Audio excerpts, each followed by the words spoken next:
Bismillahirrahmanirrahim. Assalamualaikum warahmatullahi wabarakatuh. Alhamdulillahilladzi arsala rasulahu bil huda wa dinil haq liyuzhirahu 'alad dini kullihi wa kafa billahi syahida. Nashhadu an la ilaha illallah wa nashhadu anna Muhammadan abduhu wa rasuluh. Allahumma salli wa sallim wa barik ala nabiyyina Muhammad wa ala alihi wa sahbihi wa man sara ala nahjihi wastanna bisunnatihi ila yaumiddin. Qala Allah azza wa jalla fi kitabihil karim, a'udzu billahi minasy syaithanir rajim, laqad kana lakum fi rasulillahi uswatun hasanah. Shadaqallahul azim. Hadirin hadirat para perindu surga Allah Subhanahu wa taala, jamaah Masjid At-Tahir di Los Angeles dan jamaah di Amerika secara umum, serta jamaah di mana saja berada. Tentunya tiada kata yang pantas kita lantunkan di sore hari waktu di Los Angeles dan di pagi hari waktu di Jakarta, melainkan ucapan syukur. Alhamdulillah. Betapa sayangnya Allah kepada kita. Betapa banyaknya nikmat dan karunia yang Allah limpahkan kepada kita. Kembali Allah percayakan hidup bagi kita. Allah sehatkan kita. Allah limpahkan rezekinya yang begitu luas kepada kita. Sungguh, kalau kita bermaksud menghitung nikmatnya, kita tidak akan sanggup untuk menghitungnya. Tapi memang Allah tidak meminta kepada kita untuk menghitung nikmatnya. Yang Allah minta kepada kita adalah mensyukuri nikmatnya. Tak lupa salawat teriring salam kita haturkan kepada panutan kita, Nabi Muhammad sallallahu alaihi wasallam. Sosok yang kita cintai, sosok yang kita rindui, kita berharap mudah-mudahan dengan cinta kita kepada beliau, Allah Subhanahu wa taala berkenan untuk mempertemukan kita serta mengumpulkan kita dengan Nabi sallallahu alaihi wasallam di surganya. Amin ya rabbal alamin. Hadirin hadirat para perindu surga Allah Subhanahu wa taala, kita sudah memasuki bulan Sya'ban dan saya mengingatkan kepada diri saya pribadi bahwa bulan Sya'ban ini sejatinya adalah bulan kita menyiram. Ya. Bulan Rajab, bulan kita menanam. Ya. Bulan Sya'ban adalah bulan kita menyiram dan insya Allah bulan Ramadan adalah bulan kita memanen pahala-pahala yang Allah sediakan kepada kita. Ya, saya berwasiat kepada diri saya pribadi dan juga kepada hadirin semuanya, marilah kita persiapkan amal-amal ibadah yang akan kita lakukan pada bulan suci Ramadan sejak dari bulan Sya'ban ini. Hadirin hadirat para perindu surga Allah Subhanahu wa taala, jamaah Masjid At-Tahir di Los Angeles dan jamaah di Amerika serta jamaah di mana saja berada, tanpa terasa kita memasuki kajian Sirah Nabawiyah dan episode yang ke-17 ini, subhanallah, tidak terasa. Setelah pada sebelumnya kita membahas dalam 3 episode tentang pernak-pernik rumah tangga Nabi Shallallahu Alaihi Wasallam, apa yang pernah terjadi dalam rumah tangga Nabi, bagaimana pernak-pernik rumah tangga Nabi, bagaimana beliau dengan istrinya, dan kita tutup waktu itu dengan kajian bagaimanakah teladan dari Nabi SAW dalam menghadapi masalah yang ada. Maka kita lanjutkan kajian Sirah Nabawiyah kita ini dengan bagaimanakah Nabi SAW bersama anak-anak. Hadirin hadirat para perindu surga Allah Subhanahu wa taala. Yang pertama adalah sebuah kejadian yang saya kasih judul dengan Hai Abu Umair, ada apa dengan Nughair? Hadis ini diriwayatkan oleh Imam Al-Bukhari nomor 6129 serta Imam Muslim dalam kitab Sahihnya nomor 2150. Hadis ini diceritakan oleh sahabat Anas bin Malik. Sebagaimana kita tahu bahwa sahabat Anas bin Malik merupakan sahabat yang mendedikasikan dirinya untuk melayani Nabi SAW. Beliau menceritakan anna Rasulullah SAW ahsanan nasi khuluqa wa kana li akhun yuqalu lahu Abu Umair. Anas bin Malik dengan kesaksiannya mengatakan bahwa Nabi SAW adalah orang yang paling mulia akhlaknya. Aku, kata Anas bin Malik, punya seorang saudara laki-laki yang dikenal dengan kunyah Abu Umair. Ya, jadi Nabi SAW itu punya anak tiri yang punya gelar dengan Abu Umair. Jadi walaupun masih kecil, tapi sudah diberikan kunyah Abu Umair. Bahkan Anas bin Malik mengatakan, ahsibuhu kana Fatiman. Aku pada saat itu mengira, artinya memperkirakan, usia Abu Umair ini masih dalam susuan. Artinya ya masih umur 2 tahun. Ya. Fakana idza jaa Rasulullah SAW fara'ahu qala ya Aba Umair madza fa'alan Nughair. Suatu hari Nabi SAW datang dan melihat bagaimana anak tirinya ini, si Abu Umair itu lagi bersedih dekat mainannya. Maka kemudian Nabi bertanya, "Hei Abu Umair, apa yang terjadi dengan mainan burung kecilmu yang kau beri nama dengan Nughair?" Jadi Abu Umair, ya, si anak ini dia punya mainan. Mainannya itu berbentuk burung-burungan dan dikasih nama dengan Nughair. Nughair.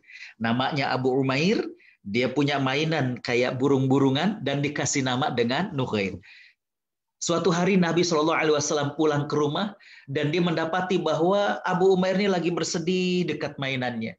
Maka Nabi kemudian bertanya, "Hai Abu Umair, apa yang terjadi dengan mainanmu yang kau beri nama dengan Nughair?" Hadis riwayat Imam Bukhari dan Imam Muslim. Hadirin khotaliman rahimakumullah. Kalangan-kalangan yang punya hati buruk dengan Islam, mereka kalangan orientalis atau mereka yang terdidik dengan kebencian terhadap Islam, banyak mengkritik hadis ini. Mereka menyampaikan bahwa apa sih faedahnya Nabi menyapa kepada anak kecil, Nabi menyapa kepada anak tirinya dengan panggilan, "Hei Abu Umair, apa yang terjadi dengan mainanmu yang kau beri nama dengan Nughair?" Mereka mempertanyakan, untuk apa ini disampaikan kepada umatnya? Untuk apa ini sampai diriwayatkan oleh Imam Bukhari, Imam Muslim, dan kemudian sampai dicatat dalam kitab sahih mereka? Ya, ini orang-orang yang lisannya lancang, hatinya buruk terhadap Islam, mempertanyakan hadis ini. Namun, para ulama yang hatinya bersih, Allah berikan kepada mereka pemahaman yang dalam dari hadis ini. Banyak sekali para ulama mendapatkan pelajaran. Di antaranya adalah kisah, saya akan cerita agak sedikit panjang, ya. Bagaimana Imam Ahmad bin Hambal, ketika Imam Syafi'i di Baghdad, Imam Ahmad belajar dari Imam Syafi'i. Dan Imam Ahmad ini sangat kagum dengan Imam Syafi'i. Beliau begitu menghormati Imam Syafi'i. Bahkan dalam riwayat, Imam Ahmad itu menjadikan Imam Syafi'i satu di antara 6 gurunya yang selalu disebut namanya pada saat Imam Ahmad berdoa. Subhanallah. Ya. Sampai disebut namanya. Ya. Suatu hari Imam Syafi'i datang ke Baghdad. Dan beliau bermaksud untuk menginap di rumah Imam Ahmad. Ya. Malam itu Imam Syafi'i datang dan disediakan hidangan makan oleh Imam Ahmad. Makan. Ditemani oleh seorang anak dari Imam Ahmad. Jadi ada putri kecilnya. Dan ketika makan malam itu putri Imam Ahmad memperhatikan Imam Syafi'i. Ternyata makannya banyak. Dalam hati dia membatin, inikah ulama yang dibanggakan oleh ayahku? Kok makannya banyak? Nah, itu kata putri Imam Ahmad. Ketika akan tidur, maka disediakan bejana dan juga air agar Imam Syafi'i kalau ingin berwudu tidak perlu untuk kemudian keluar dari kamar dan menuju ke tempat yang jauh, cukup di situ.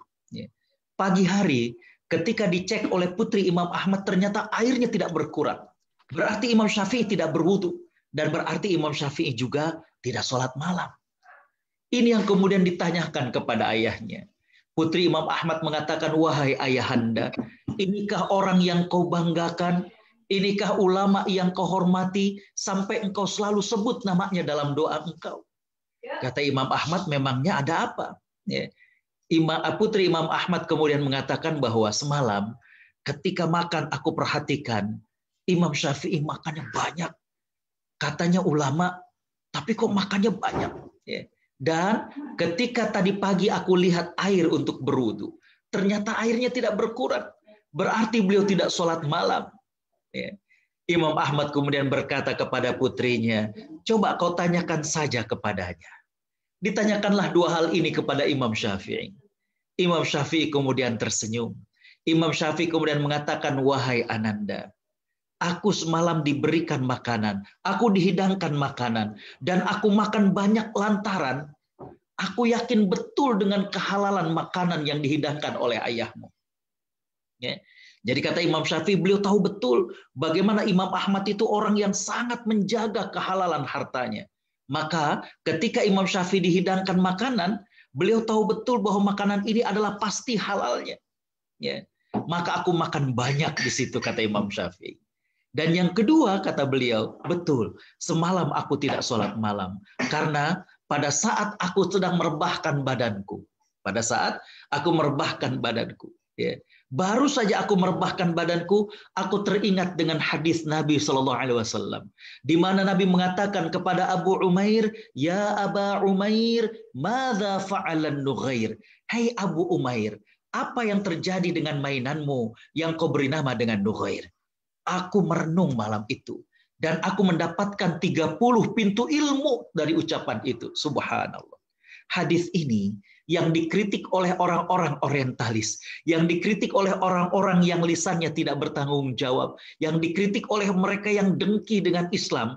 Dengan mengatakan, buat apa? Hadis ini diriwayatkan sampai kepada kita. Nabi hanya bertanya kepada seorang anak kecil, wahai Abu Umair, apa yang terjadi dengan mainanmu yang kau beri nama dengan nughair? Ya. Tapi bagi ulama, bagi orang-orang yang hatinya bersih, Allah berikan kepadanya ketajaman pemahaman. Dan kata Imam Syafi'i, malam itu beliau merenung dan beliau mendapatkan 30 pintu ilmu dari ucapan ini. Subhanallah. Itulah yang membuat Imam Syafi'i ternyata tidak sempat sholat malam. Hadirin hadirat para perindu surga Allah Subhanahu wa taala. Apa saja di antaranya? Ya. Yang pertama, bolehnya memberikan kunyah kepada anak kecil. Jadi walaupun anak kita masih kecil, boleh untuk kemudian kita berikan kunyah. Misalkan ya Aba Ahmad, Abu Abdillah, kunyah itu adalah bagaimana memberikan gelaran dari nama anak pertama. Ya, walaupun masih kecil tidak mengapa. Ya. Bahkan Imam Al-Bukhari, beliau meletakkan hadis ini dalam kitabnya dan memberikan judul bab memiliki kunyah bagi anak kecil dan laki-laki yang belum memiliki anak. Tidak mengapa. Ya. Jadi ketika anak itu dipanggil dengan Abu Umair, maka tidak mengapa. Ya. Yang kedua, hadirin khotaliman rahimakumullah, bolehnya memanggil anak dengan panggilan yang membuat dia merasa bangga atau merasa dianggap. Ya. Dia merasa diakui eksistensinya. Misalnya kita panggil dengan abang, ya. Banyak beredar di kalangan masyarakat viral, ya. Bagaimana tulisan tentang hati-hati memanggil suami atau istri. Ya. Ketika istri memanggil abi, ketika suami manggil istrinya umi, loh itu kan abi artinya ayahku, umi artinya ibuku. Hati-hati, itu nggak boleh. Ini adalah kajian yang saya katakan naif sekali, kerdil sekali. Ya. Itu sudah menjadi ucapan di kalangan masyarakat untuk memanggil suaminya dengan ayah, untuk memanggil istrinya dengan bunda. Bukan berarti dia berniat ibuku, bukan. Ya. Itu adalah untuk membiasakan kepada anak-anak bahwa ini ayahnya, ini bundanya, ini abinya, ini uminya. Ya. Itu dibahas dan kemudian viral sampai banyak yang bertanya, Ustadz benarkah tidak boleh hukumnya memanggil ke suami dengan abi, tidak boleh memanggil kepada suami dengan panggilan ayah, tidak boleh memanggil kepada suami dengan panggilan papa, karena itu jatuh hukumnya seolah-olah itu adalah ayahnya. Begitu juga suaminya. Tidak boleh memanggil istrinya dengan ummi, bunda, ibu, karena nanti itu bisa zihar, menganggap istri itu sebagai ibunya. Saya katakan ini sangat-sangat naif sekali. Tidak. Ketika istri manggil suaminya dengan ayah, abi, papa, ini untuk mengajarkan anak. Ya. Jadi nggak sampai kajiannya ke sana. Ketika seorang suami manggil ke istrinya ummi, bukan artinya ummi itu ibuku, bukan. Ya. Begitu juga ketika seorang ayah memanggil kepada anaknya dengan panggilan abang, kakak, bukan berarti itu abangnya. Bukan berarti itu mbaknya, bukan.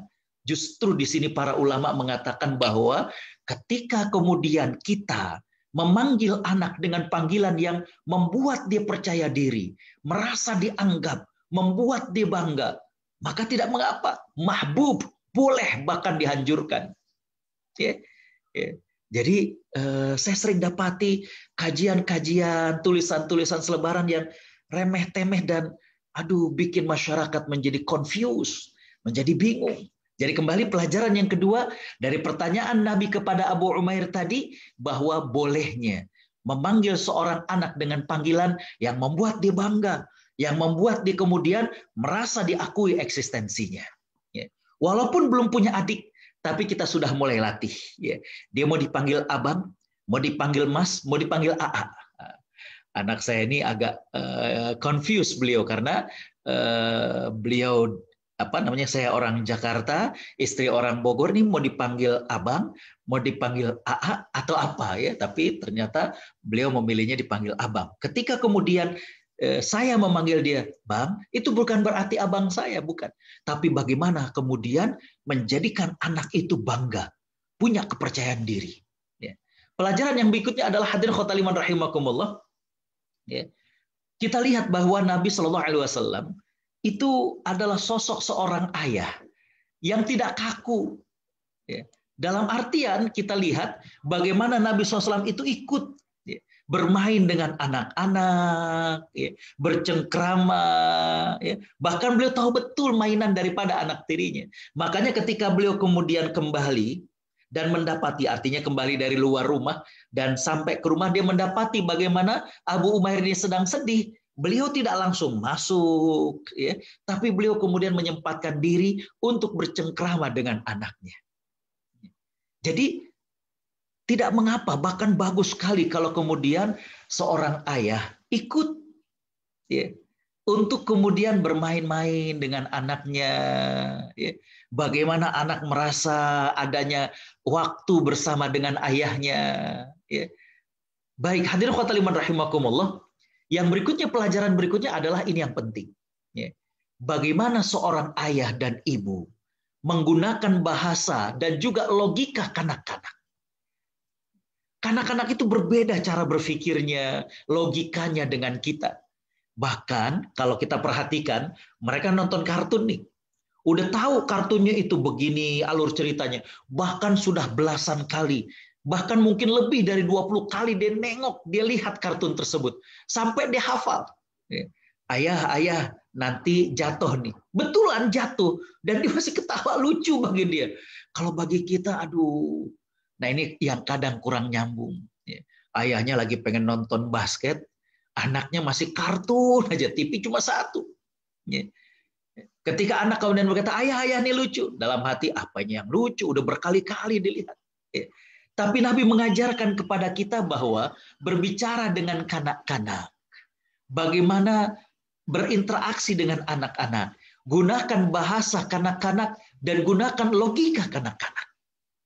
Logika kanak-kanak. Bagi dia itu lucu, mungkin bagi kita nggak lucu. Tapi bagaimana kita mengikuti logika dan juga bahasa dari kanak-kanak. Ini penting. Dan yang lebih penting lagi adalah bagaimana mensinkronkan antara adik-beradik. Kalau kita punya anak, ya ada yang sudah remaja, ada yang masih kecil, ya kita perlu mensinkronkan. Abangnya pengen nonton, tadi saya katakan bola misalnya, Persija, Persib lagi rame nih. Adiknya masih pengen nonton kartun. Itu harus kemudian disinkronkan biar kemudian nyambung. Ini perlu bagaimana menggunakan bahasa dan logika kanak-kanak saat bermain. Penting sekali berbicara dengan mereka dengan bahasa dan logika kanak-kanak. Termasuk bagaimana menangani masalah kanak-kanak. Saya ingat ketika dulu di Malaysia, kita berinteraksi banyak dengan masyarakat Indonesia, khususnya mereka-mereka yang kerja di sektor perminyakan dan mereka tinggal di Kuala Lumpur. Ada beberapa perusahaan yang sudah menyewakan apartemen buat karyawannya. Jadi mereka tinggal masuk dan menghuni. Tapi ada juga yang sistemnya karyawan diminta cari dan kemudian perusahaan yang membayarkannya. Jadi ceritanya bahwa ada satu keluarga ini yang oleh perusahaan sudah disewakan apartemen. Nah, yang menariknya kata beliau adalah di ruang utama atau di tempat tidur utama, di kamar utama, itu di atas ranjang dari ibunya, artinya di atas ranjang suami istri ini ada lukisan. Maaf, lukisan laki dan perempuan sedang berciuman. Aduh, kata dia, Ustadz, anak saya, kata beliau, itu umur sekitar 3-4 tahun. Setiap kali masuk ke kamar kami dan melihat lukisan itu, dia ketawa, dia senyum. Aduh, gimana Ustadz ya neranginnya?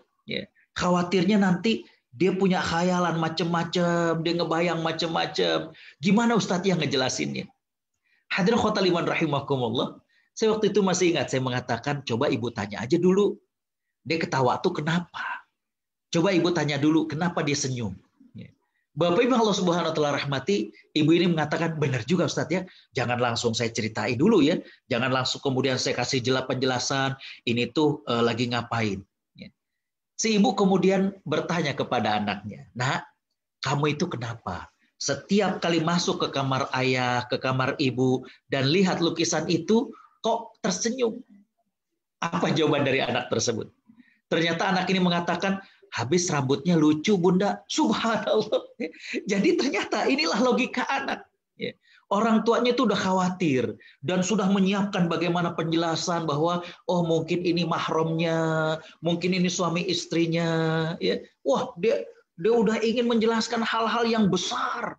Ternyata sang anak itu tersenyum melihat lukisan tersebut lantaran rambut di lukisan itu lucu. Inilah yang saya maksud bagaimana menggunakan bahasa dan logika kanak-kanak. Ya. Hadirin khotaliman rahimakumullah. Ya. Yang berikutnya adalah bolehnya sesuatu yang berbentuk kalau itu adalah mainan. Tidak dimuliakan. Ya. Hukum asal patung itu adalah haram dalam Islam. Hukum asal patung adalah haram dalam Islam. Tapi kalau kemudian ya, sesuatu yang berbentuk dan 3 dimensi seperti binatang, tapi ternyata dia adalah boneka, dia adalah mainan, maka tidak mengapa. Ya. Contoh misalkan, Bapak Ibu Allah berikan kesempatan pergi ke Tanah Suci. Kemudian anak bilang, ayah nanti beliin oleh-oleh ya. Apa oleh-olehnya? Ya bawain onta lah gitu. Bapak Ibu Allah Subhanahu wa taala rahmati, kan nggak mungkin bawa onta ke Amerika, nggak mungkin bawa onta ke Jakarta. Kita pulang habis sholat, kita lihat ya di pelataran atau di toko-toko, ya, mereka banyak yang ngejual boneka onta. Yang kalau dipencet perutnya bunyi ya Thaiba, ya Thaiba. Ini kita beli. Hadirin khotaliman rahimakumullah, ketika kemudian kita beli, ya, bentuknya adalah bentuk hewan. Tapi karena dia bukan patung untuk dimuliakan, dia adalah mainan kanak-kanak, maka dia adalah dibolehkan. Jadi kembali bahwa sesuatu yang berbentuk, ya, artinya 3 dimensi, dan dia berbentuk binatang secara utuh, ya, kalau itu adalah sebuah mainan, maka hukumnya adalah tidak haram. Nah, hadirin khotaliman rahimakumullah, dalam riwayat lain ternyata disampaikan bahwa Nughair ini itu bukan mainan berbentuk burung-burungan, tapi Nughair ini memang burung kecil, ya, burung kecil. Di sini para ulama mengatakan bahwa hukum memelihara hewan yang tadinya di alam lepas dan kemudian kita kandangkan, maka hukumnya adalah boleh. Sepanjang kita memberikan hak-hak dari mereka. Ya. Jadi hadirin khotaliman rahimakumullah, ikan ini biasanya di sungai, ikan itu biasanya di laut, tapi kemudian kita masukkan di akuarium. Boleh, asalkan hak dia tetap kita berikan. Burung tadinya di alam liar, tapi kemudian sekarang kita taruh di sangkar. Dan kemudian kita perhatikan makannya, minumnya, bagaimana tempat tinggalnya, maka itu adalah boleh. Jadi ada 2 riwayat. Riwayat yang pertama bahwa Nughair ini adalah mainan berbentuk burung-burungan. Dan kalau ini adalah bentuk burung-burungan, para ulama mengatakan bahwa hukum asal patung itu haram. Tapi kalau dia adalah boneka, kalau dia adalah mainan kanak-kanak, maka dia dibolehkan. Yang kedua adalah kalau Nughair ini Di riwayat kedua adalah memang betul seekor burung kecil, maka memelihara burung, memelihara hewan adalah dibolehkan asal hak mereka ini terpenuhi. Baik. Yang berikutnya adalah boleh memberikan nama kepada hewan atau mainan. Ya, ya. Boleh kita memberikan nama kepada hewan atau mainan. Misalkan burung perkutut kita kasih nama misalnya dengan badut misalnya, ya. Atau misalnya kita punya mainan lain, kita kasih nama siapa, ya.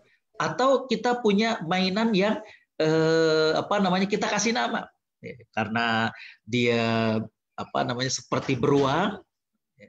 Maka kita kasih nama dengan teddy bear. Teddy bear ini sendiri sebenarnya adalah nama Teddy ini nama kesayangan dari mantan Presiden Uni Soviet yang memang sangat suka dengan boneka beruang sehingga kemudian masyhur menjadi Teddy Bear dan lain sebagainya. Jadi kembali bahwa kita lihat Nabi Shallallahu Alaihi Wasallam ketika kemudian mengatakan, ya Aba Umair, apa yang terjadi dengan mainanmu yang kau beri nama dengan Nughair, itu banyak sekali ilmu yang bisa kita dapatkan dari pertanyaan itu. Begitulah para ulama, orang-orang yang hatinya bersih, Allah berikan kepadanya ketajaman pikiran. Tapi orang-orang yang hatinya dengki, hatinya kemudian benci terhadap Islam, maka ketika mendapatkan hadis tentang pertanyaan Nabi tadi, mereka seolah-olah mempertanyakan kenapa hadis kayak gini disampaikan kepada kita. Ya.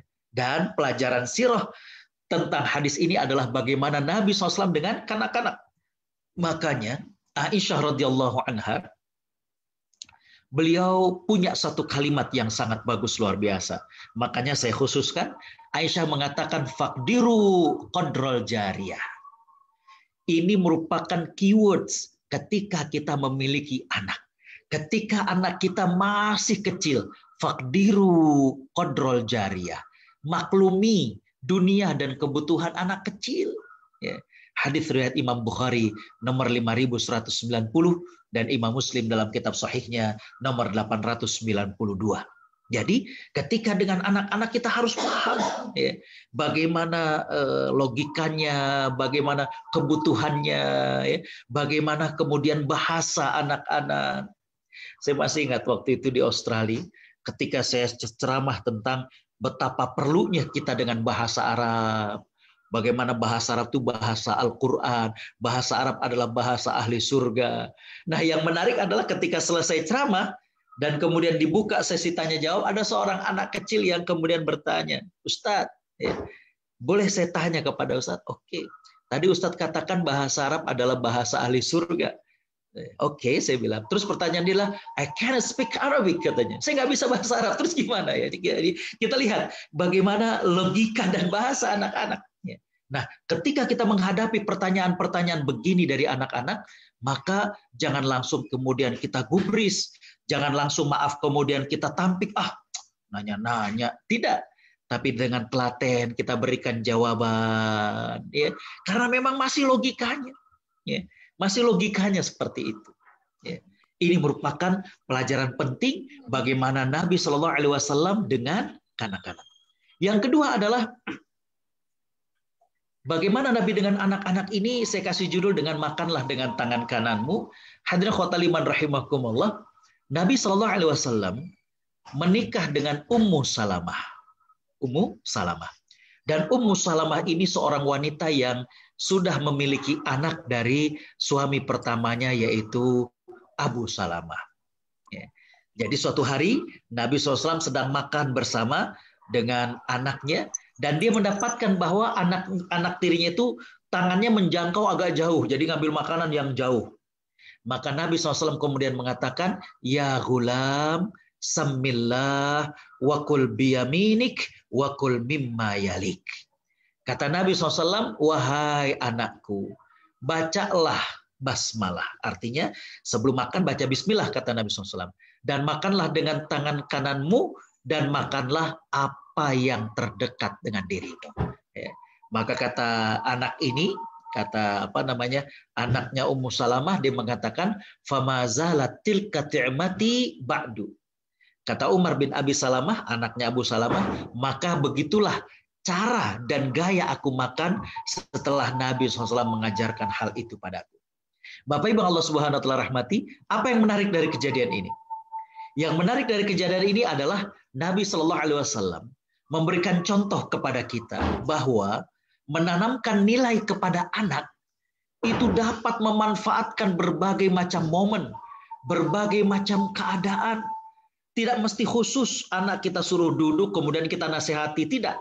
Tapi dalam berbagai kesempatan, dalam berbagai momen kita bisa memasukkan pelajaran-pelajaran, kita bisa memasukkan nilai-nilai kepada anak-anak. Ya. Contoh misalkan lagi happy nih, ya. Kita ajak. Tadi kata Pak Farhad, weather di LA lagi bagus ya, memang. Kalau dingin kagak dingin banget, kalau panas nggak panas banget, apalagi sekarang lagi bagus weathernya, kita ajak anak kita, yuk jalan. Nah anak kan senang. Ketika di mobil, saat dia senang, saat dia happy, bisa kita untuk kemudian memberikan masukan kepada dia. Ketika kita starter mobil, siapa yang hafal doa naik kendaraan? Aku ayah aku misalnya ya. Apa coba? Subhanalladzi sakhkhara lana hadza wa ma kunna lahu muqrinin wa inna ila rabbina lamunqalibun. Ya. Jadi bisa kita memasukkan tentang pentingnya doa. Ya. Bagaimana dalam berkendaraan kita berdoa dalam berbagai macam momen dan keadaan. Dan ini Nabi SAW ajarkan. Lagi makan itu kan kondisinya happy, senang, ya. Nah, Nabi SAW mengajarkan kepada anak tirinya, ayo, ya, sebelum makan kita baca basmalah, kata Nabi. Ya. Kemudian makan pakai tangan kanan dan makan apa yang terdekat. Ini mengajarkan kepada kita bahwa mengajarkan anak itu tidak mesti dalam bentuk yang kayaknya formal, harus duduk dan lain sebagainya. Tapi berbagai keadaan, berbagai macam kondisi, berbagai macam momen bisa bagi kita untuk menanamkan nilai kepada anak kita. Ya, misalkan saya sering mengajarkan ini ya, ketika kita naik kendaraan, kemudian maaf ya, ada yang suka minta-minta dan lain sebagainya. Mungkin kita, saya ngasihnya ke masjid saja, saya ngasihnya kemana misalnya. Maka pada saat kita lewat kita ajarkan, ayo walaupun kita nggak ngasih, kita doakan yuk. Ya, kita doakan ya Allah mudah-mudahan diberikan rizki. Kita lagi jalan, kita lihat, aduh ya Allah, kesian sekali. Ada orang lagi dorong motor, ternyata motornya kempes. Ya, ayo kita doakan yuk. Ya, kita ajak anak kita untuk kemudian kita doakan mudah-mudahan ya Allah Subhanahu wa taala mudahkan urusannya. Cepat, kemudian mendapatkan tambal ban dan lain sebagainya. Jadi kita bisa memasukkan nilai, memasukkan pelajaran kepada anak-anak kita yang masih kecil dalam berbagai macam keadaan, dalam berbagai macam momen. Subhanallah. Ya. Hadirin khotaliman rahimakumullah. Yang berikutnya, bagaimana membahagiakan anak kecil. Lihat bagaimana Nabi membahagiakan anak cucunya. Kita lihat. Hadirin khotaliman rahimakumullah. Suatu hari Nabi Shallallahu Alaihi Wasallam sedang mengimami sholat bersama para sahabat. Hasan naik ke pundak Nabi Shallallahu Alaihi Wasallam. Saat itu Nabi sedang sujud. Maka Nabi kemudian memanjangkan sujudnya. Saking begitu panjang sujud yang dilakukan oleh Nabi Shallallahu Alaihi Wasallam sampai para sahabat itu terheran dan mereka mengatakan hadhihi sajdah qad ataltaha fazananna annahu qad hadatha amrun au annahu yuha ilaik. Nabi Shallallahu Alaihi Wasallam ditanya oleh para sahabat, ya Rasulullah, engkau tadi memanjangkan sujudmu, kami kira, bahasa yang lebih gampangnya, kirain terjadi sesuatu padamu, kirain turun wahyu kepadamu. Ini kata para sahabat, habis lama benar. Engkau sujud lama sekali. Sampai kami mengira bahwa ada wahyu turun atau terjadi sesuatu pada dirimu. Apa jawaban Nabi? Dzalika lam yakun. Kata Nabi, enggak ada kejadian itu. Enggak ada sesuatu yang berlaku, enggak ada yang menimpa aku. Dan juga enggak ada wahyu yang turun. Adapun aku memanjangkan sujudku adalah walakin ibni hadza irtahalani. Cuma kata Nabi SAW, cucuku ini menjadikan aku kayak hewan tunggangan. Jadi kayak kuda-kudaan. Ya. Fakarihtu an u'ajjilahu hatta yaqdiya hajatahu. Maka aku nggak suka terburu-buru. Aku nggak suka untuk segera bangkit dari sujud, ya, sampai kemudian dia menunaikan kemauannya. Subhanallah. Ya. Jadi kembali bahwa Nabi lagi sholat, mengimami para sahabat. Ketika Nabi sedang sujud, Hasan naik ke pundak Nabi SAW. Maka Nabi kemudian dia menunggu. Ya. Sahabat yang menjadi makmum Nabi SAW itu bertanya-tanya. Dan setelah selesai mereka bertanya, ya Rasulullah, tadi engkau sujud panjang benar. Kirain ada sesuatu yang terjadi. Kirain ada wahyu yang turun kepadamu. Ya. Tapi Nabi SAW mengatakan enggak ada wahyu yang turun, enggak ada sesuatu yang terjadi. Cuma kata beliau, ini cucuku menjadikan aku mainan. Ya, jadi kayak tunggangan, kayak kuda-kudaan begitu. Dan aku enggak kepengen terburu-buru sampai kemudian dia udah merasa puas dan kemudian turun dari pundakku. Ya. Kita lihat anak dan cucunya. Ya. Beliau membiarkan anak-anak itu bahagia. Karena memang usianya masih kanak-kanak itu harus dipuaskan kebahagiaannya. Ketika dia ngegelayut, ketika dia naik, ya. Bahkan hadirin khotul iman rahimakumullah, sempat saya dapatkan video yang sedang viral, bagaimana seorang ayah sedang at-tahiyat dan anaknya mempermainkan telunjuk ayahnya. Ya. Jadi hadirin khotul iman rahimakumullah, Nabi memuliakan dan membahagiakan anak-anak. Ya. Dengan cara bahwa Nabi siap, ya, untuk kemudian dianggap sebagai kuda-kudaannya Hasan dan Husain. Dalam satu kesempatan Nabi mengatakan, sebaik-baik hewan tunggangan adalah yang kalian tunggangi. Seolah-olah Nabi ingin mengatakan, kalau aku dijadikan kuda-kudaan itu adalah kuda-kudaan yang terbaik. Begitulah Nabi dengan anak dan cucunya. Membahagiakan mereka, memuliakan mereka. Nih, bahkan hadirin khotul iman rahimakumullah, ada satu kejadian yang menarik. Diriwayatkan oleh sahabat Abu Hurairah, ya, di mana Nabi Shallallahu Alaihi Wasallam itu pernah mencium Hasan, anaknya Ali bin Abi Thalib. Ketika Nabi sedang mencium cucunya, di situ ternyata ada seorang sahabat yang bernama Aqra' bin Habis At-Tamimi. Aqra' bin Habis kemudian berkata kepada Nabi SAW, Inna li ashratun minal aulad, ma qabbaltu ahadan. Ya. Kata Aqra' bin Habis, aku punya 10 anak, dan nggak pernah sekalipun satu pun dari mereka yang aku cium. Ya. Jadi Aqra' bin Habis ini terkejut melihat Nabi SAW mencium cucunya. Beliau saja punya 10 orang anak, nggak pernah mencium mereka. Apa jawaban Nabi SAW? Nabi kemudian bersabda, Man la yarham la yurham. Siapa yang tidak memiliki sifat kasih sayang, niscaya dia tidak akan mendapatkan rahmat dan kasih sayang dari Allah Subhanahu wa taala. Hadirin-hadirat para penduduk surga Allah Subhanahu wa taala, di lain kesempatan ini ada yang mengatakan riwayatnya kejadiannya sama, cuma riwayatnya berbeda. Aisyah radhiyallahu anha menceritakan, datang seorang Arab Badui. Arab Badui ini orang Arab yang tinggalnya masih nomaden. Jadi masih pindah-pindah. Ya. Jadi seorang Arab Badui ini datang menemui Nabi SAW dan kemudian orang ini bertanya, ya, atuqabbiluna sibyanakum fama nuqabbiluhum. Ya. Jadi ini yang tadi saya katakan bahwa ada yang mengatakan ini kejadiannya sama dengan kejadian yang tadi diceritakan. Ya, ada yang mengatakan berbeda. Cuma di sini dikatakan bahwa orang Arab Badui itu bertanya kepada Nabi SAW, apakah kalian mencium anak-anak kalian? Fama qabbaltuhum. Dia mengatakan, demi Allah, aku nggak pernah mencium anak-anakku.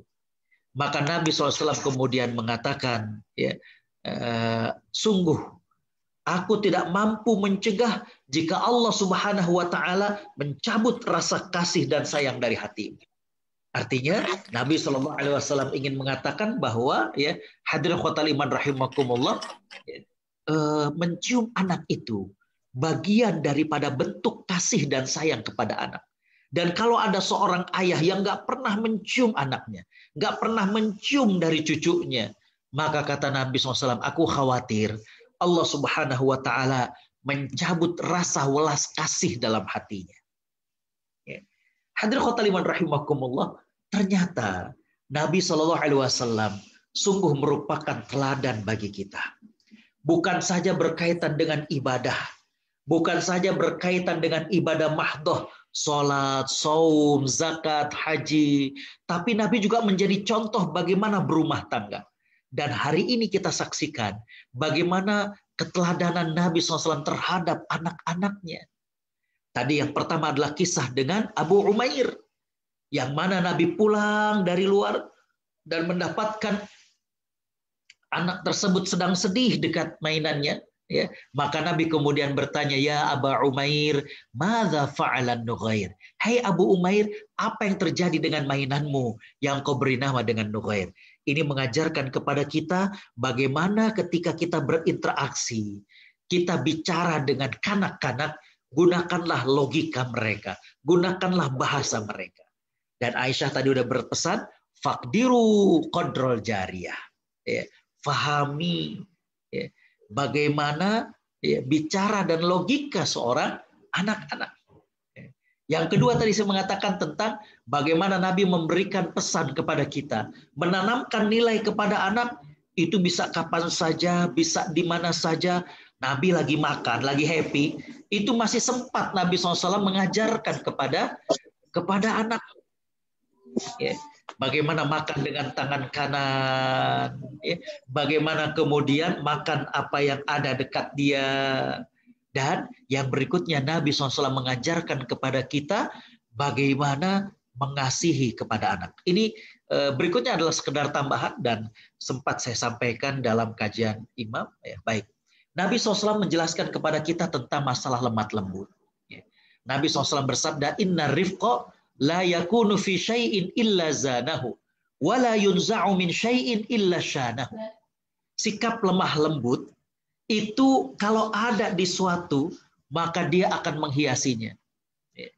Jadi artinya kalau dengan anak ada sifat lemah lembut, maka kemudian menjadi penghias. Dan kalau kemudian tidak ada, maka akan membuatnya menjadi buruk. Hadirin khotbah iman rahimakumullah, itulah bagaimana Nabi dengan anak. Sedikit ini saya ingin mengulang. Kalau kita lihat apa yang terjadi dengan masyarakat kita, dengan anak-anak kita sekarang ini, aduh, banyak yang sering mengalami blasted. Ya. Jadi kembali saya ingin katakan bahwa setelah tadi kita tahu bagaimana Nabi dengan anak-anak, bagaimana Nabi dengan cucu-cucunya, aduh, maka saya ingin mengatakan di yang berikutnya ini adalah bahwa Nabi SAW itu contoh bagi kita. Apalagi saat ini saya katakan kanak-kanak sekarang banyak yang mengalami blasted. Saya ulangi lagi, blasted ini singkatan. B-nya adalah boring. Boring. Anak-anak sekarang banyak yang merasa diri mereka itu kok jenuh. Kegiatannya itu saja. Rutinitas yang diterima oleh anak-anak ini begitu membosankan. Anak-anak jauh dari kegembiraan. Karena begitu membosankan rutinitasnya. Ditambah lagi orang tuanya sering tidak memahami masalah dari anak. Maka anak mengalami boring. Tadi saya katakan bukan tidak bermanfaat kegiatannya. Cuma anak tidak dapat kegembiraan dalam kegiatan. Pulang sekolah karena full day. Kalau di Indonesia itu pulang sekitar jam 2. Nyampe rumah menjelang jam 3. Baru buka baju, istirahat sebentar, ba'da asar, kursus. Atau ada yang ngaji, tahsin, tahfiz, atau ada juga yang kemudian kursus matematik dan lain sebagainya. Ada rutinitas, bahkan bermanfaat. Cuma anak tuh nggak feel happy, boring. Yang kedua, baik. Nah, dari penelitian di Barat, anak yang kecanduan pornografi itu bukan berarti mereka tuh jarang beribadah, bukan. Cuma mereka tuh bosen awalnya.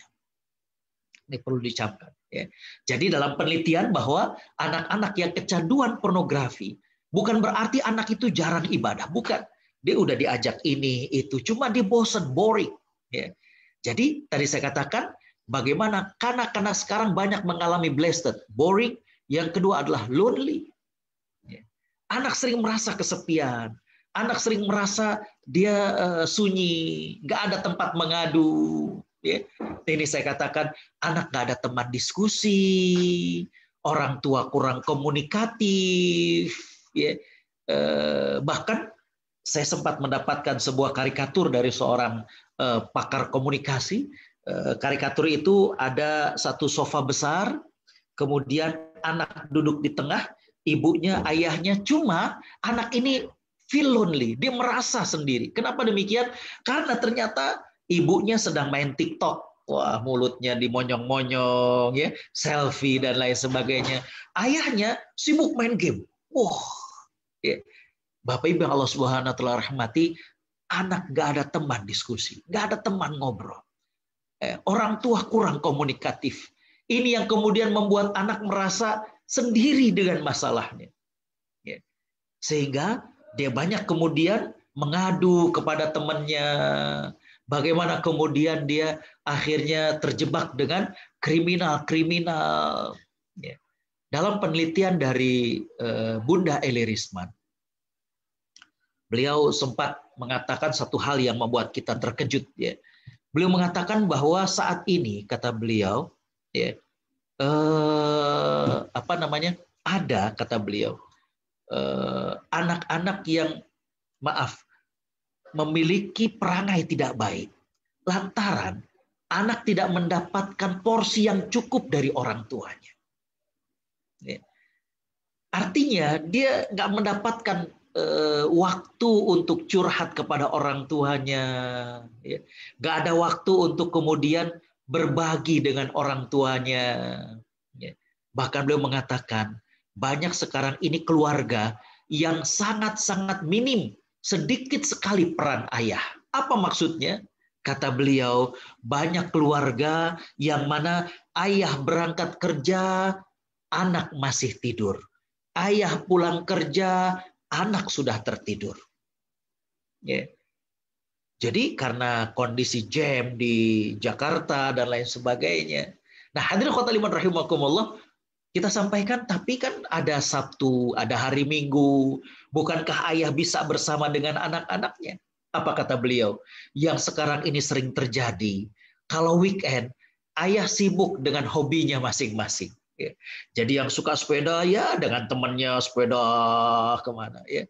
Yang suka dulu zamannya batu, ayahnya sibuk aja ngegosok batu. Yang sekarang musim burung nih, bagaimana kontes burungnya dan lain sebagainya. Anak tidak mendapatkan tempat untuk berbagi. Orang tua kurang komunikatif. Ya. Ini yang menjadikan anak merasa sendiri. Ya. Hadirin khotimah rahimakumullah. Anak itu butuh ditemani lebih sering. Ya. Jangan sampai kemudian dia malah lebih sering curhat ke media online. Tadi saya mengatakan bahwa Bunda Eli Risman mengatakan bahwa kenakalan remaja, baik remaja putra ataupun remaja putri, karena minimnya waktu orang tua kepada anak. Waktu itu kita bertanya, jadi Bunda, satu hari itu kira-kira berapa yang ideal seorang ayah dengan anaknya? Beliau mengatakan 30 minutes. Kita terkejut. 30 menit, betul kata beliau. 30 menit itu cukup. Ya, sehari seorang ayah itu bisa dengan anaknya. Tapi beliau mengatakan dengan satu syarat. Ya, itu dengan one condition. Kenapa? Ya, syaratnya apa? Sang ayah tidak sibuk dengan gadgetnya. Jadi kata beliau bahwa kadang satu hari itu pulang kerja, ayah punya waktu sekian jam sebelum istirahat. Cuma ayahnya sibuk dengan gadgetnya. Jadi Bapak Ibu yang Allah Subhanahu wa taala rahmati, mohon maaf. Yang kedua yang sering dialami anak sekarang selain boring, lonely, ya, yang ketiga adalah angry. Ya. Bagaimana anak merasakan, hadirin khotimah rahimakumullah, ya, kemarahan. Tiap hari dia dididik dengan kemarahan. Dari mulai bangun tidur, yang dia dapati itu 3 hal: perintah, ancaman, larangan. Bangun nggak? Kalau kesiangan awas ya, Bunda nggak mau anterin. Lihat, udah langsung perintah. Ya. Yang pertama dia dengar. Ya. Yang kedua adalah ancaman. Kalau terlambat, bunda nggak mau antar. Lihat, ada ancaman. Ya. Hadirin khotaliman rahimakumullah, ini bunda bawakan bekal ya. Nanti dimakan. Kalau nggak habis, awas. Bunda nggak mau masakin lagi. Ancaman lagi. Setiap pagi. Ya. Lalu kemudian pada saat anak kita bilang, bunda ambilin susu dong. Sabar. Bagaimana anak sabar kalau kemudian kita mendidik anak kita juga dengan demikian. Terburu-buru. Ya. Penuh dengan ancaman, penuh dengan kemudian kemarahan. Bagaimana kita ingin anak kita lembut, bagaimana kita ingin anak kita untuk bersabar, kalau ternyata itu yang didapat oleh anak kita. Ya, kemarahan. Bahkan Bapak Ibu Allah Subhanahu wa taala rahmati, dalam sebuah penelitian, ketika seorang anak pagi dia sudah mendapatkan marah dari orang tuanya, itu membuat psikologisnya jadi nggak stabil. Dan itu berpotensi besar nanti di sekolahnya kena marah lagi dari cikgunya, dikena marah lagi dari gurunya. Ya. Jadi anak-anak sekarang sering mengalami blasted, boring, lonely, angry. Ya. Pagi-pagi itu udah marah. Makanya hadirin khotaliman rahimakumullah, mohon maaf, anak tanpa kita sadari terjebak dalam sesuatu yang disebut dengan kebohongan. Ya. Saya nggak usah sebutkan negaranya. Jadi ketika saya berkunjung ke suatu negara, ada seorang ibu yang cerita, aduh Pak Ustadz, gimana yang ngadepin anak saya? Kenapa? Anak saya itu sudah mulai berdusta, sudah mulai bohong. Emangnya kenapa Bu? Ya. Ternyata ini ibu cerita, dia itu kalau membawakan makanan buat anaknya, karena anaknya sekolah di public school, khawatir kalau kemudian makan bareng-bareng itu, kemudian anaknya belum ngerti makan sesuatu yang haram. Jadi anaknya sekolah di public school, dan kemudian dia mau wanti-wanti. Pokoknya ini bunda bawakan makanan. Kamu makan ya, awas. Kamu habisin ya, kalau enggak nanti bunda marah. Bapak Ibu Allah Subhanahu wa taala rahmati, ya, ternyata anaknya itu kalau pulang sekolah memang tempat makanannya selalu kosong. Tapi setelah kemudian bertanya kepada gurunya, ternyata makanan itu dia tidak makan. Ketika waktu istirahat dan semua anak-anak mengeluarkan makanannya, mengeluarkan bekalnya, ini anak keliling ke temannya sambil ngajak ngobrol dan dia bagikan makanannya. Dia sendiri nggak makan. Ya. Case yang kedua adalah seorang ibu yang cerita bahwa dia mendapati tas sekolah anaknya itu bau. Dan ternyata setelah dia bongkar, bekal makanan anaknya itu dibuang di dalam. Ya. Karena kenapa? Karena anak itu takut. Kalau sampai kemudian dia jujur dan mengatakan bahwa bekalnya nggak habis, ancaman dari ibunya tadi apa? Bunda nggak bawain lagi. Sehingga anak kemudian terjebak kepada perasaan takut dan akhirnya hadirin khotaliman rahimakumullah, dia buang dalam tas. Ya. Jadi kembali bahwa anak sekarang banyak yang mengalami blasted, boring, lonely, angry, ya. S-nya stres. Ya. Hadirin khotaliman rahimakumullah, saya pernah cerita bagaimana stresnya, yaitu anak-anak itu sering sekali dalam acara-acara itu ditolak, diusir, dianggap berisik, gak nyaman, ya, bahkan kayak macam warga kelas kedua. Di masjid misalkan, lo yang pada berisik awas ya, gak usah sholat aja deh. Ya. Anak jadinya stres. Kenapa? Oleh ayah dan ibunya, dia dimotivasi nanti sholatnya di masjid. Di masjid dimarahin. Di masjid dimarahin. Saya masih ingat anak kami yang pertama itu. Jadi waktu itu kita ngajarkan, Bang, nanti abang sholat di masjid ya. Walaupun abi pulangnya sore, jadi ya asar di masjid. Bapak Ibu Allah Subhanahu wa taala rahmati, ketika saya pulang, beliau kemudian bilang, Abi, abang pengen disunat dong. Dalam hati itu seneng, karena dia udah berani untuk disunat. Cuma kok ketika dia ngomong ini agak wajahnya kayak agak sedih. Ya. Akhirnya saya bertanya, emangnya kenapa Bang? Dia cerita tadi. Kan Abi bilang tadi abang sholatnya ke masjid. Pas ke masjid, abang mau masuk sof yang ke depan, terus ditanyain, udah sunat belum lo? Kalau belum di belakang. Hadirin khotaliman rahimakumullah. Oke lah, ya memang ada perbedaan pandangan di sini. Ya, ada yang khawatir kalau anak itu belum khitan, khawatir masih kemudian membawa najis. Ya. Cuma maksud saya adalah bagaimana caranya. Ya. Ketika kemudian dibentak di depan umum, ya, anak jadi sering merasa tidak nyaman. Dan inilah kondisi dia stres. Karena kenapa? Dari rumah dia diharapkan untuk sholat ke masjid. Di masjid ternyata dia nggak feel happy. Ya. Kalau istilah di Indonesia sekarang, masjid ramah anak. Jadi nggak ramah dengan anak. Ya. Mestinya ramah dengan anak. Ini saya katakan. Ya. Hadirin khotaliman rahimakumullah, berbeda ketika anak ini masuk ke warnet, warung internet, masuk ke tempat game online, itu penjaganya ramah bener, ya, ngakrab bener. Ini yang kemudian anak kemudian jadi confused. Dia ke masjid tapi sering diomelin, dia ke tempat game online ramah betul. Kemana aja nih? Tuh ada game baru tuh, enak gitu ya. Kadang bahkan ditawari, ini ada permen mau nggak gitu ya. Jadi kita lihat, apa nggak stres anak sekarang? Blessed, boring, lonely, angry, stress, dan yang terakhir adalah tired. Bagaimana kesibukan anak sekarang tuh luar biasa.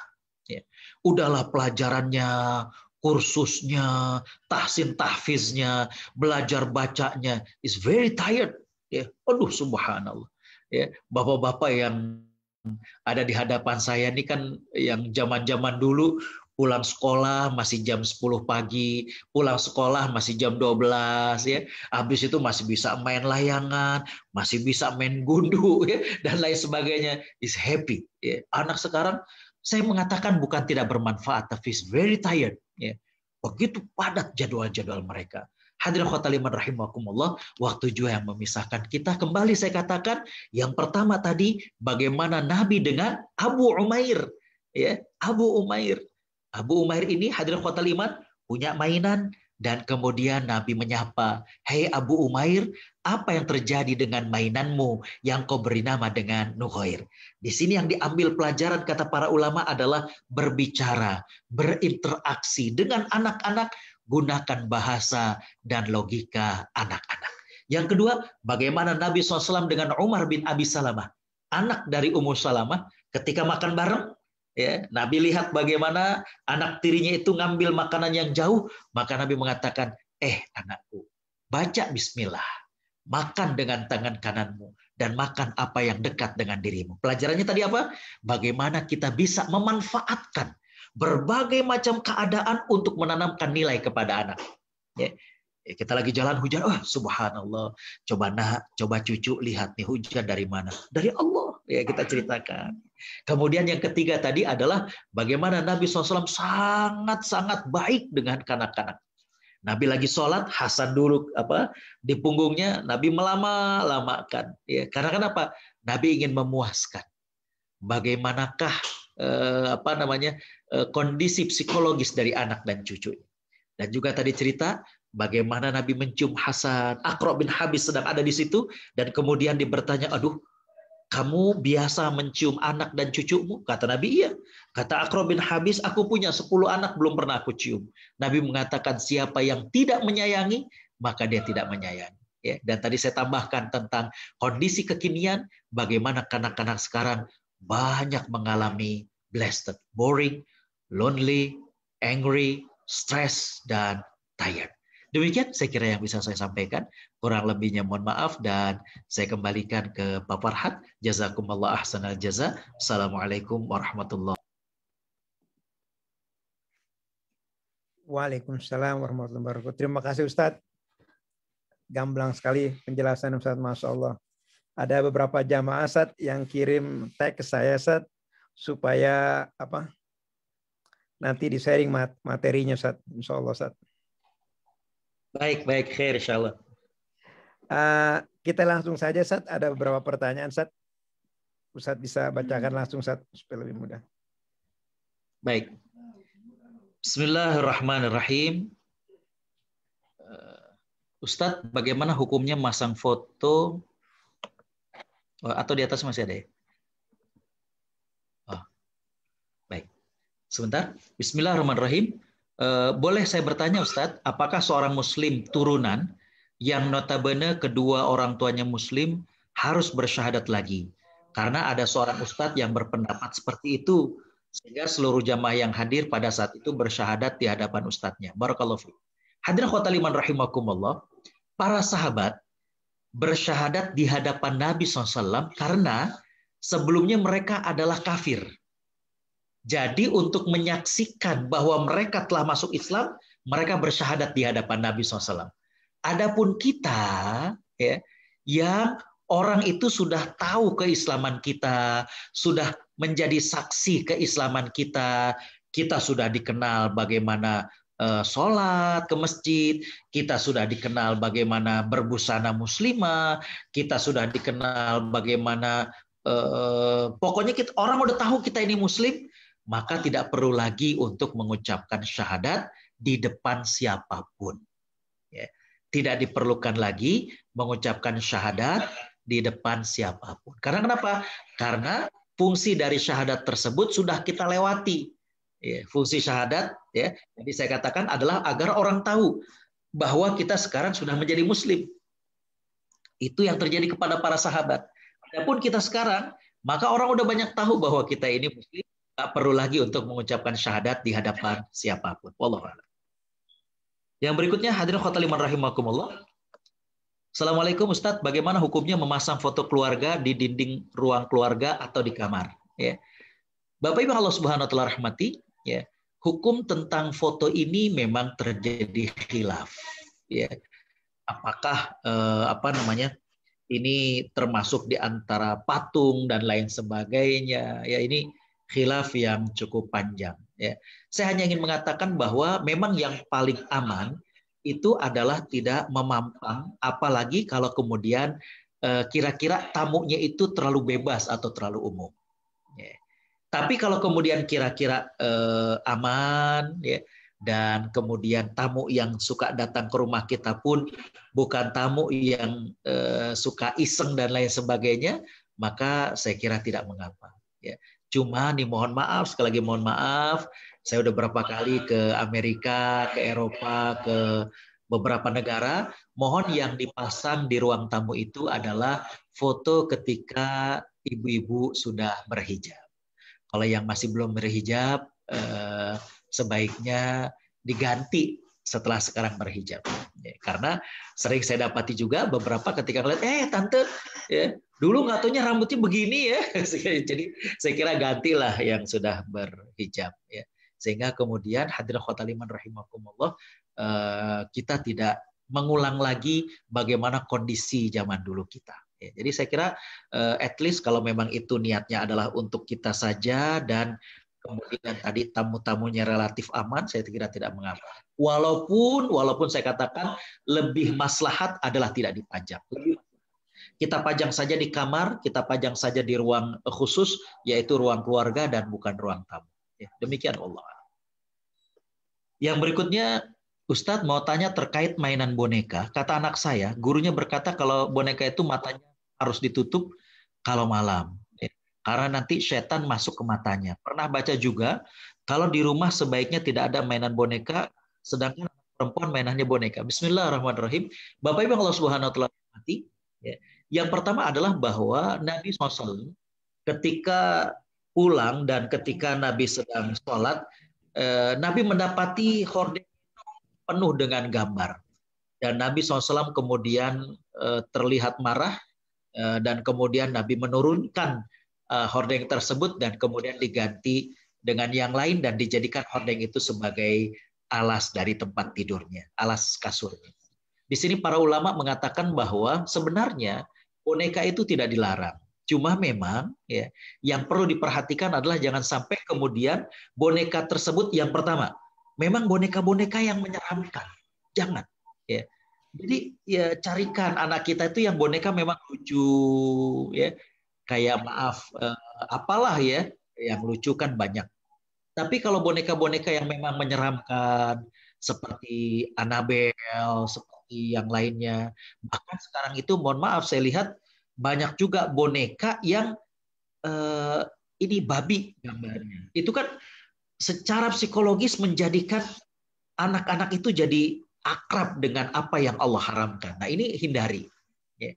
Adapun kalau boneka itu adalah boneka yang tadi semestinya lucu dan lain sebagainya, yang kedua juga pada saat meletakkannya, maka bukan kemudian meletakkan dipajang yang menimbulkan perasaan kagum, perasaan hormat. Ya tidak, tapi ya sebagaimana mainan biasa. Ya. Jadi itu yang perlu dilakukan. Jadi pilih mainan yang tidak menyeramkan, pilih mainan yang tidak bertentangan dengan hukum kita, ya.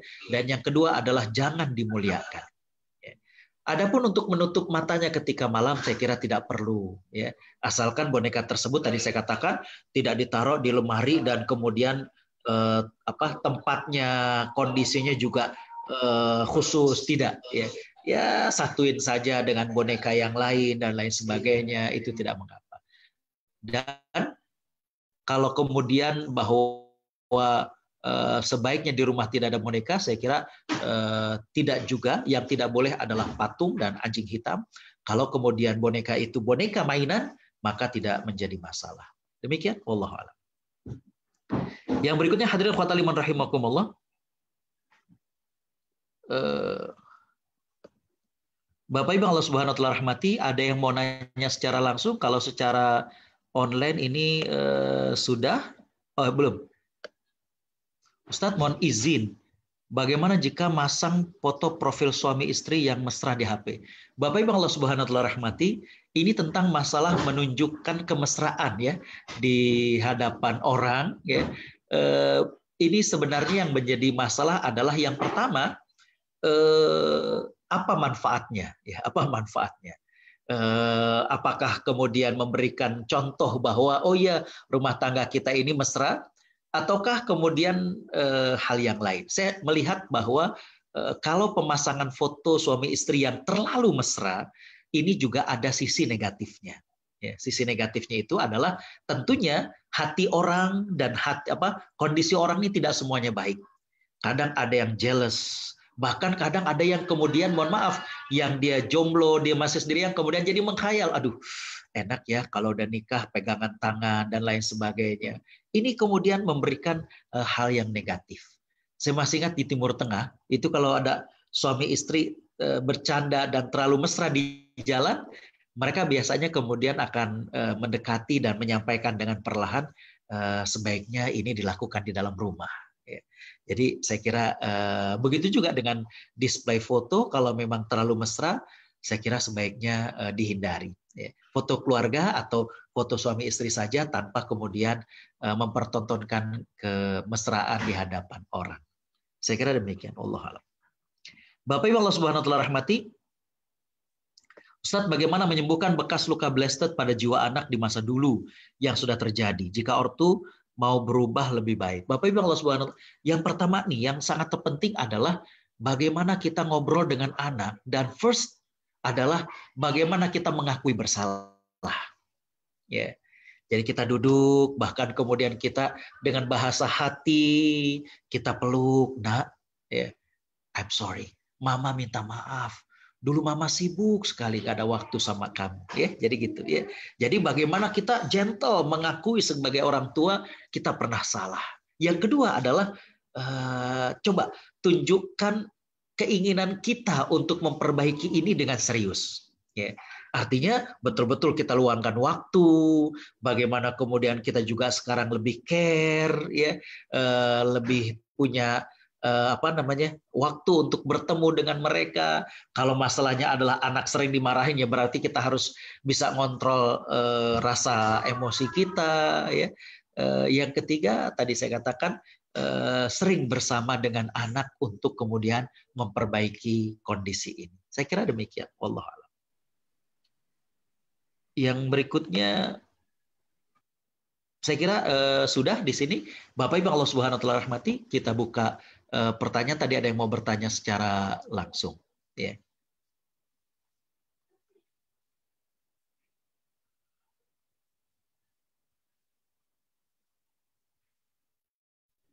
Ibu Nur Oktaviani bisa langsung unmute.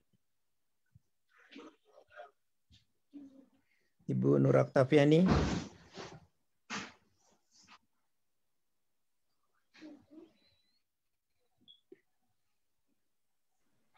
Ibu Nur Oktaviani. Iya, bismillahirrahmanirrahim. Assalamualaikum warahmatullahi wabarakatuh. Waalaikumsalam warahmatullahi wabarakatuh. Oke, Ustadz, saya Nur Oktavianti dari Kalimantan Timur, Berau.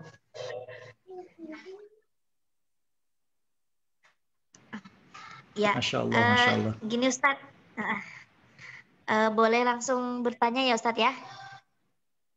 Silakan. Oke, gini, Alhamdulillah saat ini saya diamanahi sebagai seorang pengasuh panti asuhan Putri Aisyah. Yang ingin saya tanyakan adalah ketika anak-anak asuh ini sebelumnya itu memang anak-anak yang bermasalah,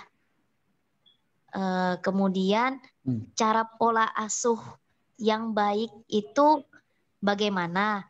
Karena anak-anak asuh yang saat ini kami asuh itu umurnya itu random. Jadi antara umur usia 7 tahun sampai usia 13 tahun. Dan itu dengan latar belakang yang berbeda, Ustadz. Apakah ada masukan atau ya tips-tips lah agar pengasuhan kami itu bisa diterima oleh anak-anak yang ya tadi notabene-nya memang bermasalah sebelumnya. Itu aja Ustadz. Terima kasih. Baik, syukran. Bismillahirrahmanirrahim. Alhamdulillah, salatu wassalamu ala rasulillah. Terima kasih Mbak Nur Oktavia dari Kalimantan Timur, bagus sekali. Yang pertama adalah kalau kita melihat kepada prophetic parenting atau bagaimana mendidik anak ala Nabi SAW, maka kita dapati bahwa usia 7 sampai 13 tahun ini adalah usia yang bisa satu kelompok. Ya. Dan keywords atau kata kunci dalam mendidik mereka itu adalah bagaimana kedisiplinan. Ya.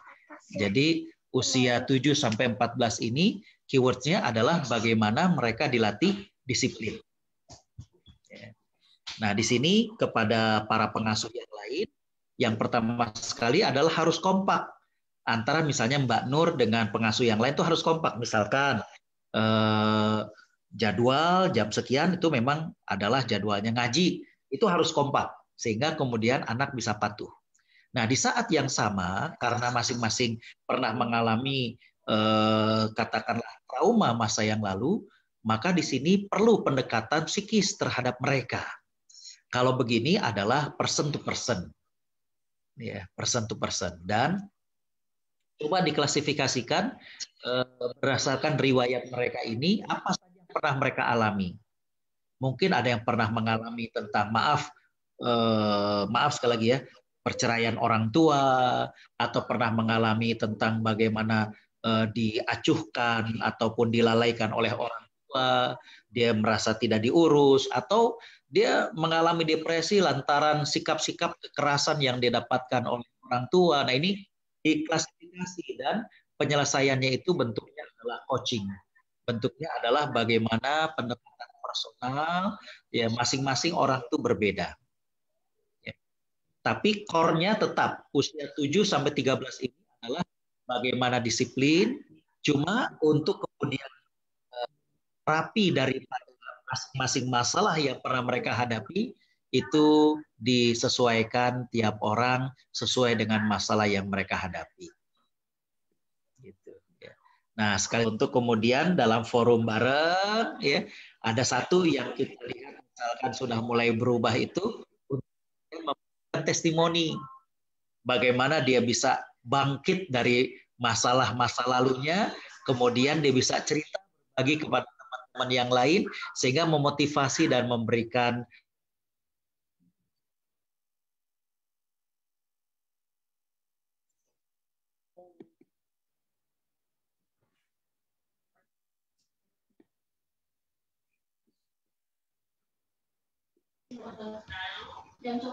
saya kira demikian. Cukup Mbak Nur?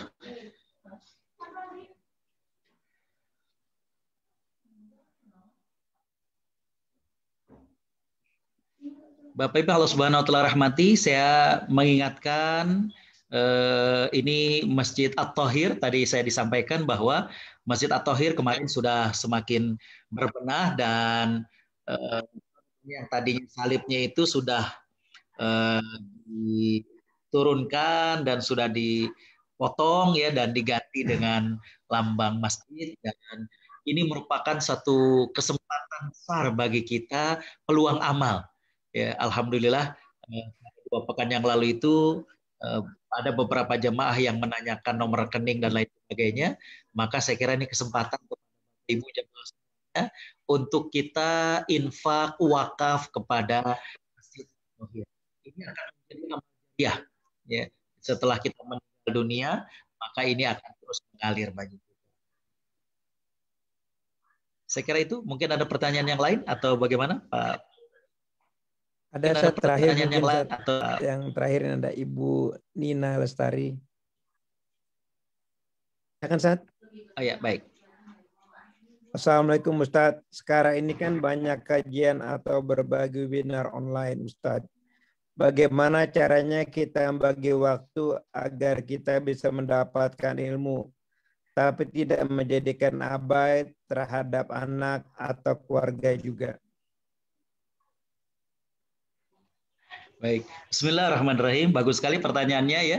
Bapak Ibu Allah Subhanahu Wa Taala rahmati. Dulu sebelum katakanlah ya, itu kan pengajian itu kita datang ke masjid. Ya. Sekarang ketika pandemi, subhanallah banyak sekali acara-acara kajian melalui Zoom, webinar, dan lain sebagainya. Nah ini ternyata menjadi pertanyaan baru, yaitu bagaimana kita antara memanfaatkan informasi kajian-kajian itu dan juga kewajiban kita untuk mengurus kita. Bapak Ibu Allah Subhanahu Wa Taala rahmati, yang pertama sekali adalah dari informasi kajian-kajian tersebut kita perlu memilih dan memilah mana yang kita ikuti. Ya. Ini bisa kita pilih dan kita pilah. Yang kedua, harus prioritaskan. Yang pertama sekali adalah tentunya kewajiban kita. Itu harus kita prioritaskan. Jadi itu yang prioritas. Jadi yang pertama kita pilih, ini kajian itu kan banyak. Oh, ini. Nah itu kita pilih.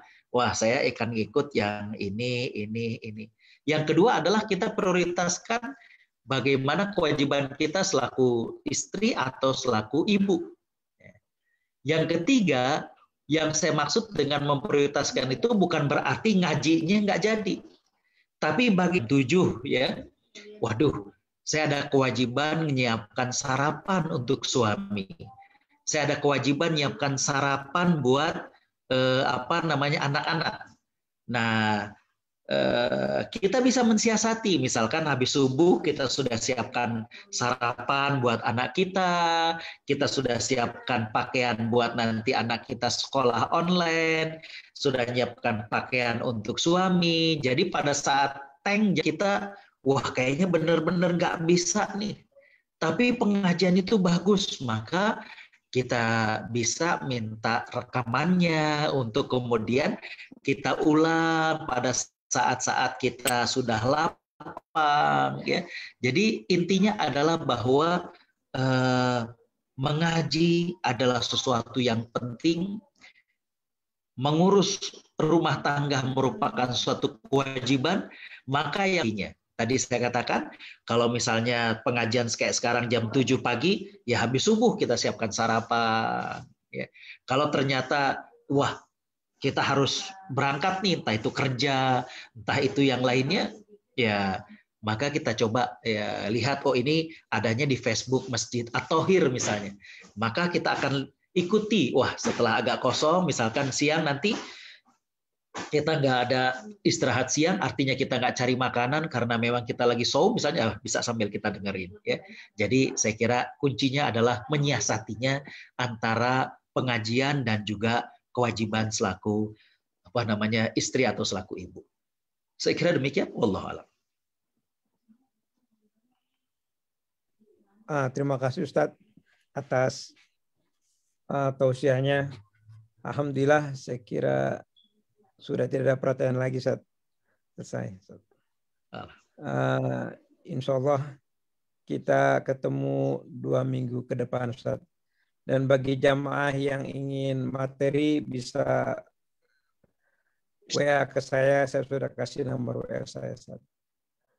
Insya Allah kita tutup dengan doa, Ustaz. Tafadhol, Ustaz. Kita nomor WA saya, Ustaz. Astaghfirullahalazim, astaghfirullahalazim, astaghfirullahalazim. Bismillahirrahmanirrahim. Alhamdulillahirabbil alamin. Hamdan syakirin, hamdan na'imin, hamdan yuafi ni'amahu wa yukafi'u mazidah. Ya Rabbana lakal hamdu wa lakas syukru kama yanbaghi li jalali wajhika wa 'azimi sultanik. Allahumma salli ala Sayyidina Muhammad wa ala dhunubana wa israfana